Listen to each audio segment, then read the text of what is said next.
It really feels like the open world survival game genre has been around forever, and at this point, it basically has been, and will continue to be a staple for the far future. But today, instead of playing something new, I wanted to play something old. 32 years old, in fact.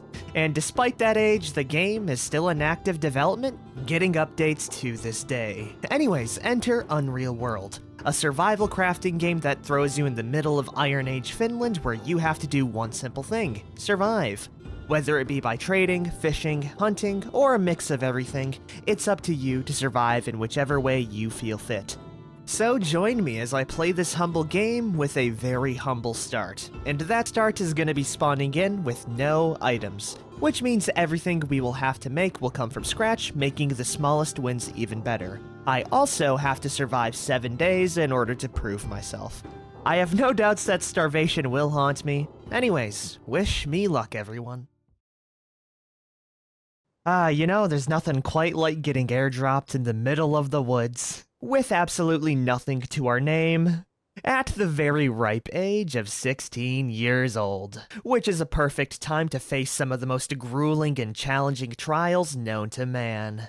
Anyways, everyone, welcome to Unreal World. And today we're gonna see how long or how well we can survive starting with quite literally nothing in the middle of the woods. And if you look around right now, the game is definitely something on the eyes, but hopefully I should make the editing a little bit more palatable for this game. And as it stands right now, we are in the middle of a spruce mire in the morning, with no real bad status effects to our name yet. But that's gonna change if we don't move right now, because we don't have food, we don't have a way of procuring food, and time is money right about now. So we are going to look around the area, just a tiny bit, to look for a few supplies. And by supplies, I mean rocks on the floor so we can make our first tool. And as soon as we collect 2 rocks, we can go ahead and make ourselves a quick stone knife, which is going to be our best friend and the only tool we have for quite a while. So after we nap that out, making a decent stone knife, we can actually start to look for a location, right? Because as it stands right now, there are no animals nearby. There is water though, but we really can't fish out of a puddle, so what we're gonna have to do right now is explore a tiny bit around the area in order to find a better suited location for us. Which we can easily do by opening up the overworld map and looking around a little bit. Right now, it's just a bunch of marsh and not a lot of rivers or lakes, so we are just gonna wander around until we find exactly what we need, which is a beautiful fish-filled river. On top of that, there is a reindeer up ahead, but with a knife, I think we would lose that fight. So instead of fighting a reindeer with a rock and stone knife, we are going to head up north in order to reach this nice little crossing right here, which is where we are going to make our base. For 1, we have water to fish from. 2, we have a forest to collect timber. And 3, we are right next to a ford, which is going to be perfect because this acts as a bit of a natural barrier for animals to cross. And when animals cross, that means we can hunt them pretty easily. Not that old Grungus is going to be successful in any way, shape, or form when it comes to a hunt because, hunting is very difficult in this game. But we can potentially not starve to death with this location.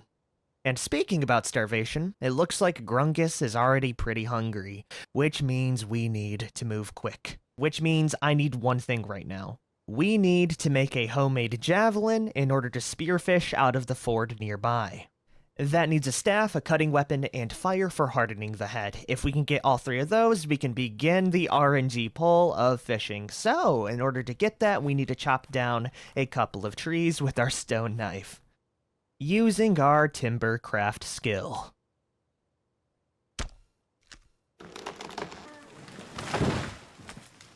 Netting us a whole bunch of spruce twigs and slender tree trunks, which I can then refine into a staff, taking us about a full 2 hours. Okay, this is where things start to get a little bit more dire, right? If you guys look around right now, it has started to rain, which means that I won't be able to sleep without a shelter. So as it stands right now, I could either A, make a shelter, guaranteeing my chances of sleeping through the night, or B, make ourselves a javelin and potentially catch ourselves a fish. I'm very much leaning on the side of the first option because 1, I really don't want to get hypothermia, and 2, not being able to sleep throughout the night is going to screw up my sleeping schedule. So yeah, we're gonna go make ourselves a shelter and just go our full night without any food. Now, to the very least, we won't freeze to death. Bada boom, here's our new and improved shelter. It's really not much, but it will keep me sheltered. On top of that, we actually didn't use up too much time, so I think we might be able to squeeze in that last-minute javelin. All I need right now is a little bit more lumber and a little bit of time to make a quick fire. A fire that's gonna last until late night, which should be right on time for us to finish up our craft here. So let's go make ourselves the javelin now for the rest of the day, because it takes a lot of time to refine these things. Boom, we've obtained a crude javelin. It was the best we could do with the given tools and materials. But that is gonna be our first day. It's currently midnight, we're extremely hungry, extremely thirsty, our nutrition is insufficient, and we are ready to drop. The last thing I'll do today is drink some nice river water, and we can go to sleep in hopes of catching a fish tomorrow.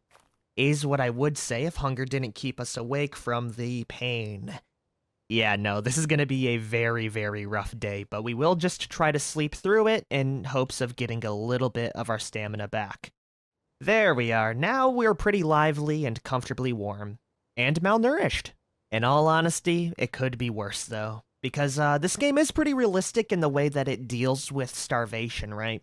If you look up to that little bar there, we actually do have a starvation meter, and just because we are hungry doesn't mean that we will die immediately like another survival game. Instead of starving immediately and dying, we are going to wither away, slowly getting weaker and dying a very pathetic death, which is something I want to avoid. So we are going to begin our big journey of spearfishing with a crude javelin. The chances that we don't get something are pretty high, but we have to roll it up regardless. And if we can get a couple of fish in our system, we can work on getting more types of food, right? Particularly ones with trapping.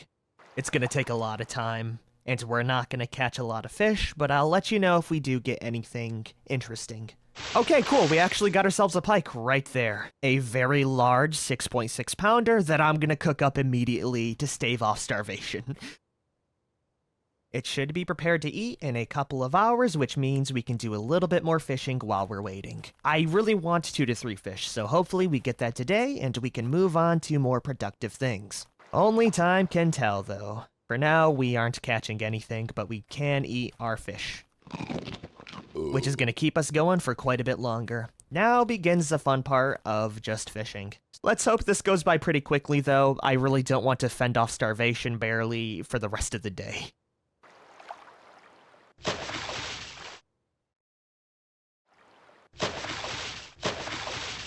Well, it took me almost 2 full days of spearfishing and enough exhaustion to make us almost pass out, but we finally have enough food to last us a few days, namely 3 delicious roasted pike. And we still need to roast up the last one, but we have finally caught enough food to where we won't have to worry about it anymore. So I'm gonna go cook up this last little bit here with this very nice fire. Alright everyone, welcome to day 2. After I just gotten done eating that little bit of pike, our character passed out from exhaustion and woke up on day 4. Thankfully, our new roasted pike didn't burn, so we have a whole bunch to eat from now, which means it's finally time to move on to a better source of food production, right? As cool as this entire fishing thing is, it's very reliant on the weather, and what I'm trying to say is that it's basically RNG aside from the conditions that we can set in our favor, like the time of day and area that we are fishing at. But yeah, no, it's not reliable at all, and my best chance of survival is going to be having multiple ways of getting food. So we are going to be moving on towards passive hunting, making some light lever traps, which is a trap for small animals such as hares and grouses. And my plan for these right now is to litter them all across the shoreline of this river here in hopes that a animal crossing this ford is going to walk in and trigger my traps. We're going to be setting up quite a few, so it is very good that these don't cost too much to make. All we need really is a slender trunk, 2 branches, and a stone, which I can get from our slender trunks here, the stones over there, and the branches from this alder tree right over here. Now I will say, we're not going to be moving too far away from our shelter, as I really want to capitalize on it being nearby and easily, checkable. So I'm going to move up just a tiny bit, and we are going to begin dropping our traps right over here. And right now, my goal is to drop down about 4 or 6 light lever traps across the shore, then we can move over to other areas, just in case this one isn't too prosperous with animals, right? So let's get this bread. So here's 1, 2, 3.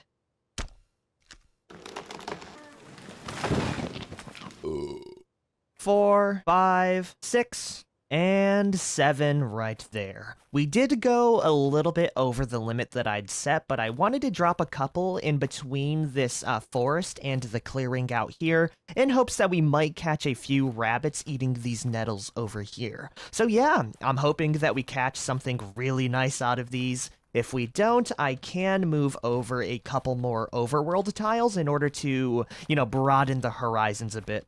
The only thing I want to avoid is over-trapping the area, because you can do that and lower your chances of getting something, right?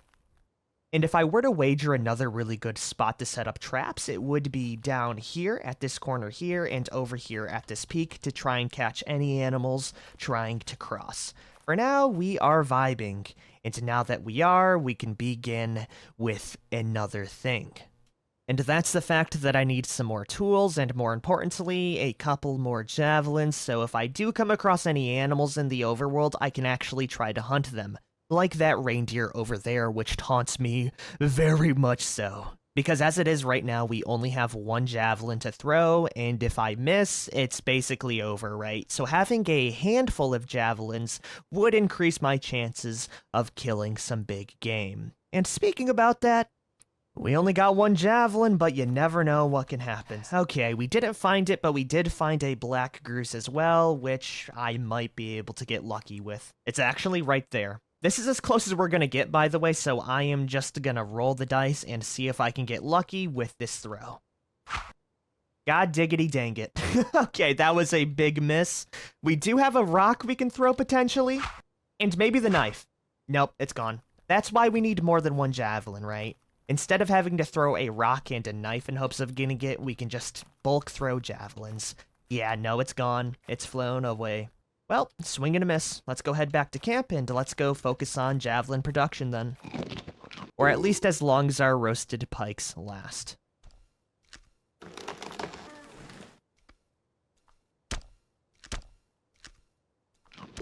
Anyways, everyone, welcome to day 6. We really only have 1 last pike left for us to eat, but we finally have 4 crude javelins to use to hunt with, which is pretty damn awesome. What's not awesome is the fact that none of these traps have caught anything, so I think I'm gonna go head out in search of some game that I might be able to get lucky with, right?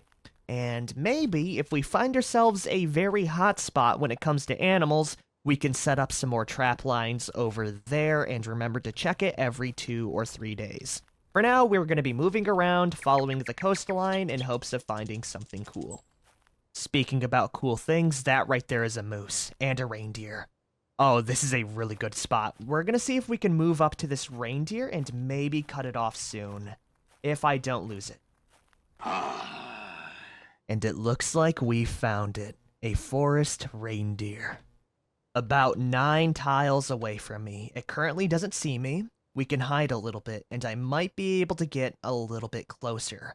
Right now, my entire plan is to get a decent shot, and if I hit this thing, I can track it down for a couple of miles and slowly let it exhaust itself and bleed out and die, to where I can take the fresh kill. Okay, that's as far as we're gonna get. We're gonna try to throw our javelin. Come on. Please let luck be on my side. Damn it. Our javelin flies past the forced reindeer and it runs away. Now begins the chase. If you look over, you can see that there are tracks around the area to where we can actually slowly follow the animal. And now begins the fun part of hunting this thing down and tracking it to maybe exhaust it to death and maybe get a better shot. So right now it's heading off to the southeast and we are going to give chase very slowly and calmly. Yeah, no, it's still running away in the southeast. Matter of fact, it's right over there. Oh, on top of that, there seems to be some reindeer calves, which are going to be smaller, but a lot easier to exhaust and kill. Oh my, there's actually an entire herd here. Okay, we're gonna try to get another javelin in very quickly. Come on, Grungus! You win these! Damn it, we don't. Maybe I win these, though. I don't. Dang it. Okay, that's fine. We're gonna lead them into the open field here, and I'm gonna go for the weakest one, which is gonna be that little baby right over there. We're going to slowly hunt it down and exhaust it to death. I don't really care about the big ones, as long as I can scare them and get them separated from their parents. Oh yeah, look at that little goober over there. It's already slightly fatigued. The good thing about the babies is that they really like to follow their parents, so I can kind of track them in that way, and I know where the babies are going to end up, right? So as long as we don't lose track of the baby, we should be able to slowly exhaust it to death and stab it to death. Oh yeah, we got this bad boy alone. This guy is so done for. He's slowly heading up north and he's moving back down south to try to find his mom, but there's nothing waiting for it other than me. Let's see how it's looking right now. It looks breathless. I might be able to run up and kill it now. We're gonna go into a sprint and run it down with my crude javelin. I'm so sorry, little guy, it's either you or me, and it's gonna be me. So we're gonna throw our first javelin right in its torso. Damn, we still missed. Okay, that's fine, I can bludgeon it to death as well. As we're gonna use the blunt end of our spear to try our best to preserve the hide of this calf here. So we are just gonna pummel this thing until it dies. We carry out a perfect blow and land a solid hit to its hoof. We just gotta keep up that energy, and due to attrition, we are going to win. Oh yeah, now we're landing some solid hits. And as it stands right now, we've fractured its left hoof, we've punctured it in the left shoulder, and we've bruised it in the right hip. And finally, we've carried out a perfect blow to its thorax, it falls prone, and now we can finish it off with a slap right to the skull. Holy heck. When I meant one hit to the head, I meant an entire flurry of blows because this thing has a pretty thick skull. All we gotta do is bludgeon it a few more times in the skull and it should die. Bada boom. It lays still, and we have gotten ourselves our first kill. Oh, Grungus, we are eating good tonight. So let's get it back home. It's about 93 pounds, which is pretty decent, and it should supply us with food for quite the long while, right? The sad part is that I won't be able to preserve any of it because it is summer, which means that we can't dry our food outside, nor can we smoke it because we don't have an actual, whatchamacallit. We don't have an actual home or an enclosed location to dry it off. So yeah, can I hunt even more of them? I'm gonna try it. Which means you're up next, little one. Let's keep an eye on the small one and let's track it down.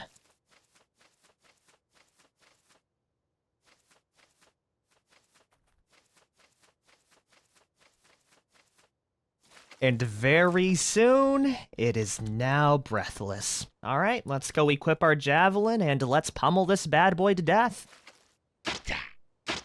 Yeah, no, this little guy's not going anywhere anymore. We've crippled it, and now we have to finish it off. There it is. That's 2 dead animals ready for me to process, giving me 200 pounds of material. I'm not going to be any more greedy than that because a lot of the food is probably going to go to waste, but we can move out and head all the way home. Oh man, it's a good day to be me. And finally begin the processing of the meat. We're also gonna chomp on our fish and get some water, and now that we have done that, we can begin with skinning these reindeer carcasses. As you don't want to butcher them immediately, as you will ruin the hides, and the hides are very important for me, right? Because as it stands right now, I have no clothing, so being able to get some clothing off these two corpses is gonna be nice. So we are gonna pull up our skills. We are going to select hide working, and we are gonna skin both of these bad boys up, getting a couple of harsh and ragged skins. And now that we have done that, we can actually cut up these carcasses for food, giving me 22 forest reindeer cuts and 2 forest reindeer fats.